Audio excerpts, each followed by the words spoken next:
Hello friends, this is Surabhi. Welcome to Study Hacks. आज के जो इंपॉर्टेंट करंट अफेयर्स हैं UPSC, PSC, SSC, EPFO, NDA के लिए बेनिफिशियल है।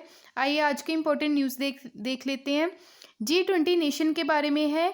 यूएस ट्रेजरी जो सेक्रेटरी है, यानी कि पैसे वाला विभाग जिसे हम बोलते हैं, उसके द्वारा G20 को बोला गया है कि ग्लोबल मिनिमम कॉर्पोरेट टैक्स लगाया जाए। यानी कि होता क्या है ये ग्लोबल मिनिमम कॉर्पोरेटिव टैक्स, जो बड़ी बड़ी कंपनीज रहती हैं, जैसे कि एप्पल, अल्फ़ाबेट एंड फेसबुक, ठीक है, वो अपने टैक्स का पैसा जो है वो सेव करने के लिए कई सारी कंट्री में अपना बेस बनाती है। ठीक है, तो फिर कोशिश करती है वो कि उस टैक्स को उस कंट्री में ज़्यादा दिखाने की कोशिश करती है जहाँ पे टैक्स कम लगता हो। ठीक है, अब यूएसए की जो ट्रेजरी सेक्रेटरी जो है, उन्होंने G20 नेशंस को बोला है कम से कम 21% टैक्स लगाना ज़रूरी है। ठीक है, to revise 30-year race bottom, जो कंट्रीज़ है वो रिस्टोर करती है स्लैशिंग जो कॉर्पोरेट टैक्स रेट है, अट्रैक्ट करती है मल्टीनेशनल कॉरपोरेशंस को। यूएसए ने प्रपोजल में बोला है कि जो 21% मिनिमम कॉर्पोरेट टैक्स रेट लगाया जाए, जो कंपनीज रहती हैं मल्टीनेशनल ऑपरेशन और प्रॉफिट ओवरसीज जो देखने को मिलते हैं अनदर कंट्रीज में। एम जो है इसका जो लो इफेक्टिव रेट टैक्स है शेल आउट देखने को मिलेगा वर्ल्ड बिगेस्ट कॉरपोरेशन में, जिसमें इंक्लूड रहेंगी डिजिटल जो कंपनीज हैं जैसे कि Apple, Alphabet and also Facebook. Major corporation जो है जैसे नाइक और स्टारबक्स, ये जो कंपनीज हैं ऑन जो कॉम्प्लेक्स वेब्स हैं, सब्सिडरीज हैं, ये ओवर प्रॉफिट कमा रही हैं अलग अलग कंट्रीज़ में लो टैक्स के ज़रिए। लो टैक्स कंट्री जैसे रहती है, सबसे ज़्यादा कम टैक्स कहाँ पे कौन सी कंट्री में लगता है, वो है आयरलैंड। कैरेबियन नेशन जैसे कि British virgin islands and Bahamas. अगर सेंट्रल अमेरिकन नेशन देखे तो वो कौन सा है, पनामा ऐसी कंट्री है जहाँ पे लो टैक्स देखने को मिलता है। नेक्स्ट है G20 countries. G20 countries most important हो जाती है, यूपीएससी प्री में भी इसके रिगार्डिंग क्वेश्चन पूछा गया था। ठीक है, Argentina, Australia, Brazil, Canada, China, European union, France, Germany, India, Indonesia, Italy, Japan, Mexico, Russia, Saudi Arabia, south Africa, south Korea, Turkey, UK and also US. ये G20 कंट्रीज़ हैं। ठीक है, तो आगे जो आपके अपकमिंग एग्ज़ाम्स हैं उसमें भी क्वेश्चन आने के चांसेस बहुत ज़्यादा हैं। ठीक है, एम जो है इसका कि जो डिसएडवांटेजेस माइट प्राइस देखने को मिलता है, से प्रपोज किया जाता है, इंक्रीज़ किया जाता है, यूएसए के द्वारा कॉर्पोरेट टैक्स रेट किया गया है। ठीक है, इंक्रीज़ जो रहता है कॉर्पोरेट टैक्स कम, जैसे पैंडमिक के चलते काफ़ी कोस्टिंग देखने को मिला है ऑल ओवर वर्ल्ड, काफ़ी ज़्यादा टैक्स देखने को मिला है। यूएसए ने इस टाइम पुश किया USD 2.3 ट्रिलियन इंफ्रास्ट्रक्चर, अपग्रेड किया ये प्रपोजल। कॉरपोरेशन और कॉर्पोरेट टैक्स होता क्या है, ये एक डायरेक्ट टैक्स है जो लगाया जाता है नेट इनकम और प्रॉफिट जो रहता है कॉर्पोरेट एंटिटी का, यानी कि बिजनेस पे, फॉरेन और डोमेस्टिक पे।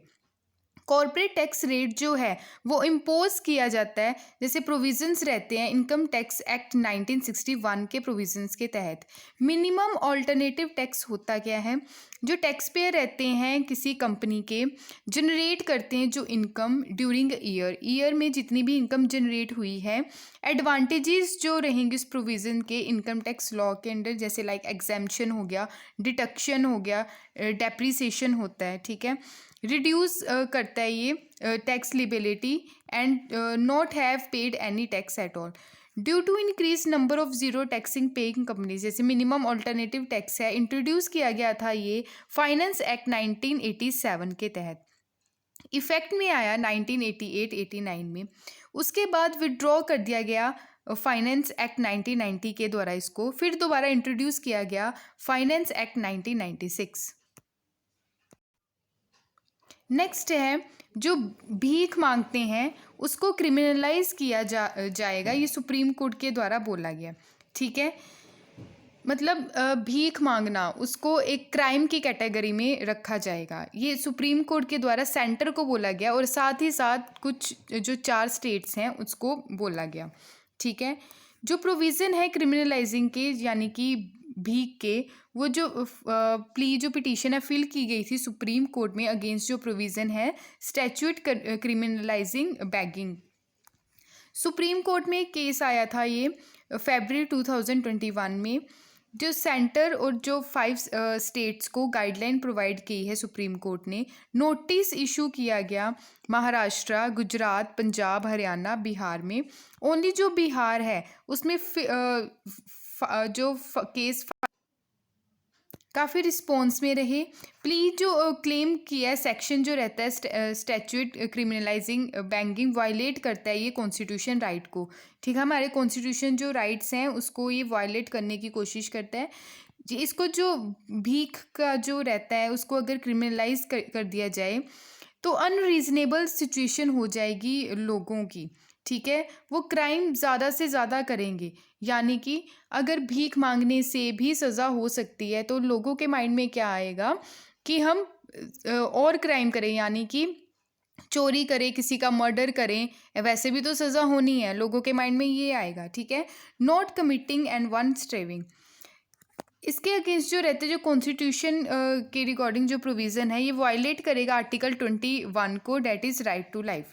फंडामेंटल राइट है हमारे कॉन्स्टिट्यूशन में, पार्ट 3 में रखे गए हैं जो आर्टिकल 12 to 35, उसी में ही आर्टिकल 21 है जो बात करता है राइट टू लाइफ की। अगर 2011 के सेंसस की बात करें तो हमारे इंडिया में टोटल जो भिखारी हैं, बैगर्स हैं, वह 4,13,670 पर्सन जो है कंपेल्ड किया जाता है कईयों को, जैसे सर्टन सर्कमस्टेंसेस आ जाते हैं, can not fold on action. ठीक है, जैसे आपने मूवी देखी होगी स्लम डॉग मिलियनेयर, ठीक है, उसमें भी बताया गया है गवर्नमेंट ने जो मैंडेट किया है प्रोवाइड करवाना social security to everyone, ensure करना बेसिक फैसिलिटीज़। बेसिक फैसिलिटीज़ होती क्या है, जैसे इलेक्ट्रिसिटी, पानी, घर, ये सब आती है बेसिक फैसिलिटीज़ में। अगर डीपीएसपी की बात करें हमारे कॉन्स्टिट्यूशन में, प्रेजेंस जो है बैगर्स की इंडिकेट करती है जो फेलियर रहता है स्टेट जो प्रोवाइड करती है बेसिक फैसिलिटीज़ ऑल सिटीजन्स। ठीक है, उसके कारण भी लोगों को भीख मांगनी पड़ती है।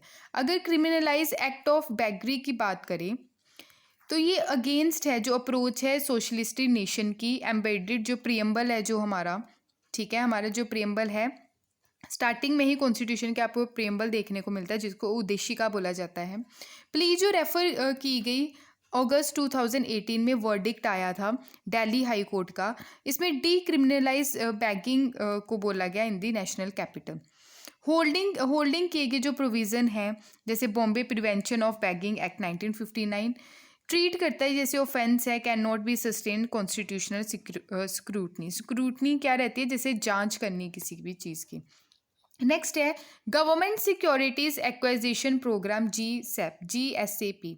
इसका मतलब है क्या, यानी कि गवर्नमेंट की सिक्योरिटीज़ को एक्वायर करना। ठीक है, गवर्नमेंट की सिक्योरिटीज़ को एक्वायर करना इसका मेन मोटिव है। ये जो अनाउंस किया गया है RBI के द्वारा, यानी कि रिजर्व बैंक ऑफ इंडिया के द्वारा अनाउंस किया गया है गवर्नमेंट सिक्योरिटी एक्वाइजिशन प्रोग्राम। इसके थ्रू क्या होगा, जो परचेज की गई हैं गवर्नमेंट सिक्योरिटी, इसके through 1 lakh crore first quarter financial year 2022 में। एक तो रहता है ओपन मार्केट ऑपरेशन।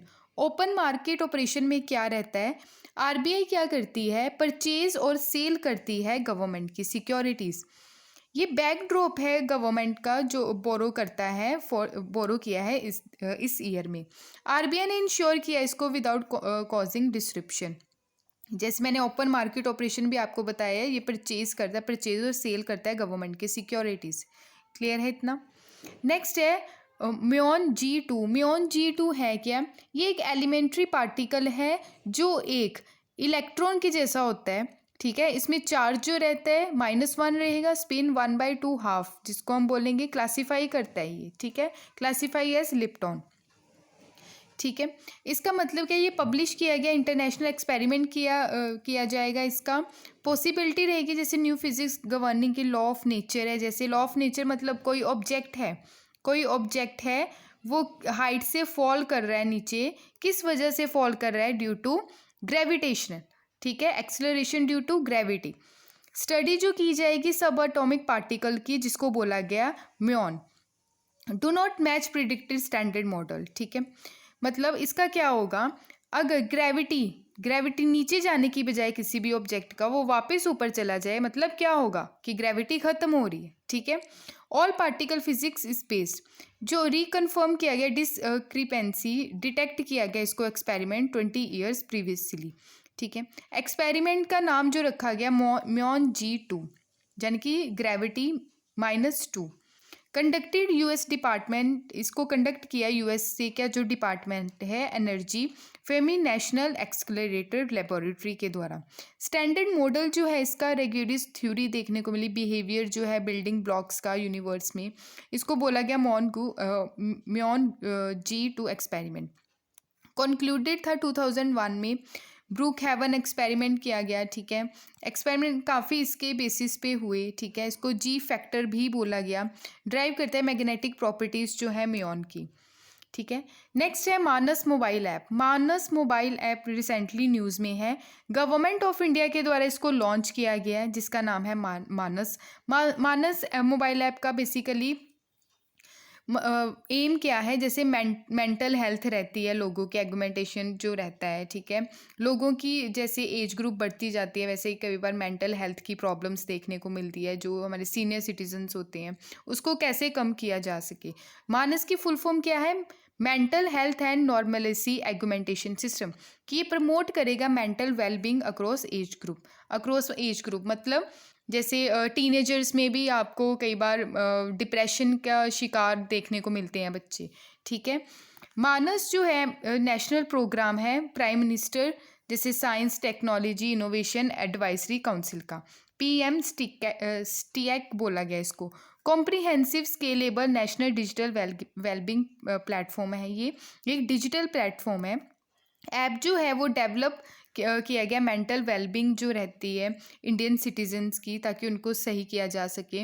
इंटीग्रेट जो रहेगी health wellness effort various government ministries, develop किया गया इसको national institute of mental health and neuro sciences Bengaluru के द्वारा, साथ ही साथ arm force medical college Pune, centre for development of advance computing Bengaluru, इन चार जो ऑर्गेनाइजेशन है इसके द्वारा इसको डेवलप किया गया। इसका बेसिकली क्या मतलब है, जैसे ओवरऑल आपको लोगों की हर एज ग्रुप में लोगों के माइंड में डिप्रेशन देखने को मिलता है, ठीक है। ये मानस जो है अब ये फोकस करेगा पॉजिटिव मेंटल हेल्थ किसी भी एज ग्रुप की, यानी कि 15 to 35 ईयर्स। एम जो है बिल्ड करना healthy and happier community, empower करना इसको पोटेंशियल बिल्डिंग, स्वस्थ और आत्मनिर्भर भारत बनाना। मोटो जो है मानस का वो है उत्तम मन सक्षम जन।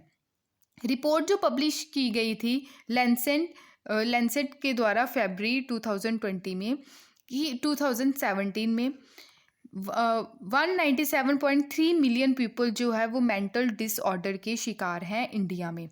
टॉप मेंटल इलनेस जो है वो डिप्रेशन डिसऑर्डर की देखने को मिलती है, एंजाइटी डिसऑर्डर की देखने को मिलती है। मेंटल हेल्थ केयर एक्ट भी लाया गया गवर्नमेंट के द्वारा 2017 में, जो फोर्स में आया 2018 में। इसमें रिक्वायरमेंट दी गई United Nations convention on right of person with disability, ratify किया गया इसको इंडिया के द्वारा 2007 में। ये आप देख सकते हैं यहाँ पे। नेक्स्ट अगर देखिए क्या क्या कारण हो सकते हैं, 13.7% जो मेंटल इलनेस है इंडिया में देखने को मिलती है पर नेशनल मेंटल हेल्थ सर्वे 2016 के अकॉर्डिंग। अगर सुसाइड की बात करें इंडिया में 28% देखने को मिलता है। मेंटल हेल्थ केयर एक्सेस जो है, mental health facility 20 kilometre radius में देखने को मिलती है 49%। 26% रिपोर्ट किए गए no mental health facility within 50 kilometre radius. 59% lack of मतलब कमी देखने को मिली डी एडिक्शन सर्विसेज की अलग अलग एरिया में। अवेयरनेस अगर देखें तो मेंटल हेल्थ की 57% लोग जो हैं इस मेंटल हेल्थ से रिगार्डिंग बिल्कुल भी अवेयर नहीं है, ठीक है। 28% अगर देखें तो कंसीडर करते हैं सुसाइड मेंटल इलनेस के चलते। Insurance for mental health care की अगर बात करें 80% no health insurance mental health treatment was not cover, मतलब 80% जो है हेल्थ इंश्योरेंस आपको नहीं देखने को मिलती अगर मेंटल हेल्थ ट्रीटमेंट की बात करें तो, ठीक है। नेक्स्ट है इंडिया ने साइन किया MOU France for corporation on Gaganyaan mission के तहत। गगनयान मिशन के तहत इसरो के द्वारा साइन किया गया है इंडिया के बिहाफ पे। जो स्पेस एजेंसी है फ्रांस की CNES for corporation in first human space mission जो है हमारा गगनयान, ठीक है। CNES जो है ये ट्रेन करेगा इंडियन फ्लाइट फिजिशियन को कैपकॉम मिशन कंट्रोल टीम के under at French facilities. Gaganyaan जो ऑर्बिटल स्पेसक्राफ्ट है ये इसको साइन किया गया था 2018 में। इस प्रोजेक्ट को ओरिजिनली जो सेंड किए जाएंगे एस्ट्रोनॉट स्पेस में फ्रॉम इंडियन सॉइल, मतलब इंडिया कंट्री से। ये मार्क करेगा, मतलब हम 75th एनिवर्सरी जो सेलिब्रेट करने जा रहे हैं इंडिया की इंडिपेंडेंस की 2022 में। ये थे आज के important current affairs. I hope आपको इसके रिगार्डिंग कोई क्वेरीज होंगी तो आप प्लीज़ इसको कमेंट बॉक्स में शेयर कीजिएगा, कोई भी डाउट होगा, ठीक है। PDF के लिए आप टेलीग्राम चैनल को ज्वाइन कर सकते हैं। Thank you for watching. जय हिंद।